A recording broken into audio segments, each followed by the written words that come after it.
So I wanted to make this quick video about the ego because there's a lot out there about the ego and about, transcending the ego, rising above the ego. You need to get rid of the ego, but is that true? No, not from my perspective. It's not. The ego is a tool, just like your body is part of your divine technology. The ego is also part of that, and the ego has its place in our human experience.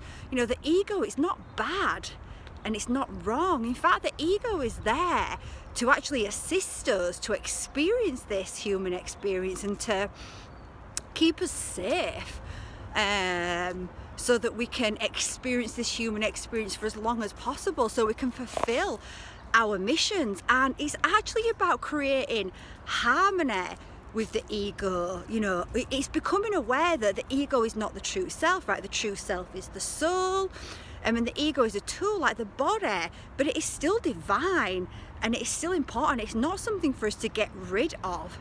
It's actually something for us to take responsibility of. As we start to wake up and realize that we have an ego just like we have a body, then we realize it's our responsibility to look at the programs in the ego, because the ego responds to its programming. We as the soul are the master of the ego, and the ego is a program, right? It's like a software program. It's been programmed, and the issue is that it's been programmed by forces outside of ourselves when we've been unconscious and not being aware of it. So as we start to wake up and become conscious, and we realize that we have an ego and it's not bad and it's not wrong, and it's just acting in the way that it's been programmed, and it's acting through its experiences where healing has not taken place, where trauma is stored, then we realize that it's our job, as the soul, as the conscious part, to actually start to order our ego, to actually start to declutter it, to start to reprogram it, to start to dissolve the programs through healing, through awakening, that are not in alignment with our soul's blueprint, that have been put there through conditioning from our family, from society, from religion, from all these different outlets. And we actually become friends with our ego. We're not trying to resist it. So if we're trying to transcend the ego, if we're trying to get rid of the ego, then we're literally at war with ourselves. It's like trying to get rid of the body. Like, if you do that, well, you're not going to be having a physical human experience anymore. You're going to be back in the spirit world. So from my perspective, it's actually about creating a new environment with the ego. It's actually about taking responsibility for our ego and realizing that it's been programmed, and then looking at, well, how do I want the ego how can the ego support my journey? If the ego is programmed to embody the energy of the soul, then the ego is going to believe that it is limitless.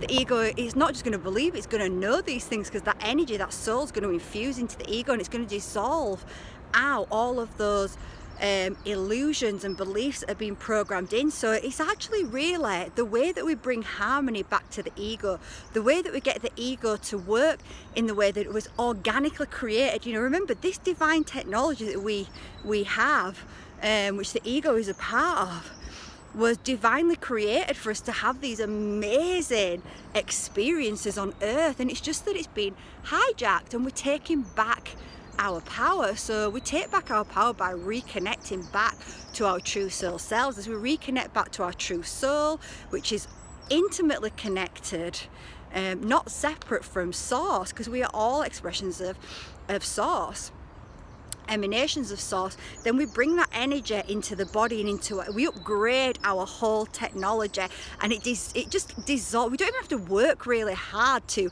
change our beliefs, because they just start to dissolve as we reconnect and bring more of our soul's light into our body. So I just wanted to make that quick video because I'd seen a post about the ego, and it talked about how the ego, and actually, on the surface of it, I agreed with the post.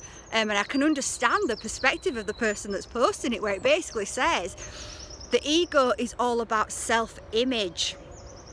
It just wants to be perfect, it just wants to be presentable, whereas the soul is about authenticity. And it was telling you to you know, have courage and act from the soul and be authentic, which I totally get. And but it kind of it looks in like the ego is bad. It's just this this entity, this energy that just wants to look good, that just wants to be fake. But the ego is programmed. The ego is doing what it believes we want it to do through the program. And it's just that we've been unconscious while a lot of it's been programmed. As we become conscious, we take responsibility and we start to debug it, we start to clean out the shit, we start to process the emotions and the trauma, we heal. As we heal, we reconnect back to the true soul self, we bring in more soul light, and that soul light simultaneously heals as well. So it's a simultaneous journey that we're going of healing, awakening and transformation. And if you're actually interested in going on that journey, check out in the description my 9-week deeply profound healing, awakening, transformational journey, which is a quantum Akashic healing hypnosis journey. And it's the journey that I've been on to, you know, to start to create this harmony with all parts of myself, to bring all parts of myself back into wholeness.